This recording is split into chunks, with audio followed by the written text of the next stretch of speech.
Siamo qui a Conegliano tra le opere di Webster, uno dei guru del writing dell'Alta Marca Trevigiana. Ecco Webster, ci puoi descrivere un po' il tuo stile di writing? Non ho uno stile definito, diciamo che mi ispirano un po' quelli che sono i temi che ci circondano normalmente diciamo, all'interno di quella che è la nostra quotidianità, che possono essere la sanità, la politica, la religione. Quanto difficile è fare un'opera delle tue, anche perché ci vuole una grande cura dei dettagli? Bisogna saper disegnare, quello sì. E io ci metto tanto perché dicono che sia meticoloso, insomma. Mi piace che un lavoro venga visto allo stesso modo da 20 cm di distanza come da 5 metri. C'è anche un'opera, tra virgolette, incriminata che ha fatto discutere Conegliano. Qual è? Quella famosa della Madonna che ormai ha il suo tempo, ha i suoi anni, insomma. Sì. E come mai ha fatto scalpore? Ha fatto scalpore, dovreste chiederlo un po' a quella che è stata la giunta, diciamo, dell'epoca. E ha fatto scalpore probabilmente perché non credo che sia usuale il fatto che una Madonna tenga tra le mani, diciamo, una bomba atomica. Ma non era quello, diciamo, il senso che gli era stato dato, ovviamente. Poi tu l'hai anche ritoccato a modo tuo, come anche segno, tra virgolette, di protesta, mi verrebbe da dire. No, non proprio protesta, mi è stato dato lo spunto, diciamo, per fare quello che è il nuovo lavoro, insomma, tutto lì. Questa è la tua ultima opera? Sì, la mia ultima opera, in realtà ci sto mettendo abbastanza tempo, ma perché appunto, ripeto, mi sto perdendo in quelli che sono i particolari e tra l'altro più un lavoro è piccolo e più ovviamente bisogna lavorare sul particolare, più un lavoro è grande invece, quindi i particolari vengono meno, insomma.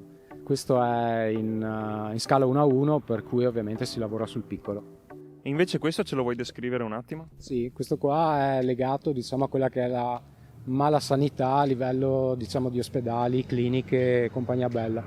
Lo slogan praticamente dice, per chi non conosce l'inglese, vieni per l'operazione, rimani per le complicazioni. In questo caso è legato, diciamo, a un episodio che era successo, diciamo, a una persona che conosco, appunto è entrata per una stupidata e è uscita per fortuna, diciamo, con infezioni e cose varie, insomma.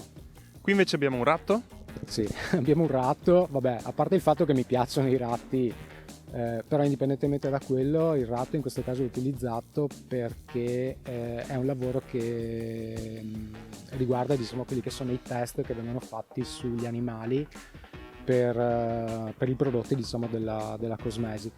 In questo caso il lavoro, diciamo, che è ispirato a una delle aziende, diciamo, maggiori che tratta appunto di cosmesi e che tuttora utilizza, diciamo, cavi animali per testare, diciamo, quelli che sono prodotti dai rossetti agli shampoo, quindi prodotti che utilizziamo quotidianamente, insomma. C'è Clean and Clear, anche questo ha un significato particolare per te? Clean and Clear, vabbè, diciamo che lì c'è poco da nascondere, nel senso che lo slogan dice il tuo latte detergente, questo non lo fa. Questo non lo fa è riferito al fatto che ci sono diversi prodotti che soprattutto le donne utilizzano, diciamo, per togliersi il trucco, che alla base hanno petrolio e derivati, che sono poi, i derivati del petrolio sono poi gli stessi che vengono utilizzati per rimuovere i graffiti.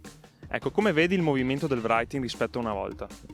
Allora, sicuramente c'è stata una grandissima evoluzione dovuta in parte a quelli che sono i media, e meno, diciamo, rispetto a quelle che sono le riviste che una volta c'erano e che adesso non esistono quasi più o comunque molto poco.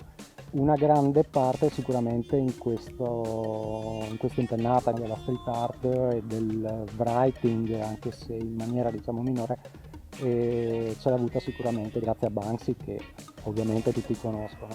Ci sono stati degli emulatori ovviamente subito dopo Banksy, poi il movimento ha cominciato ovviamente a prendere piede un po' ovunque, quindi all'interno del mondo e anche in quello che è il panorama italiano tuttora, insomma. Webster si sente un'ispirazione per i ragazzi? No, non lo so, non lo so.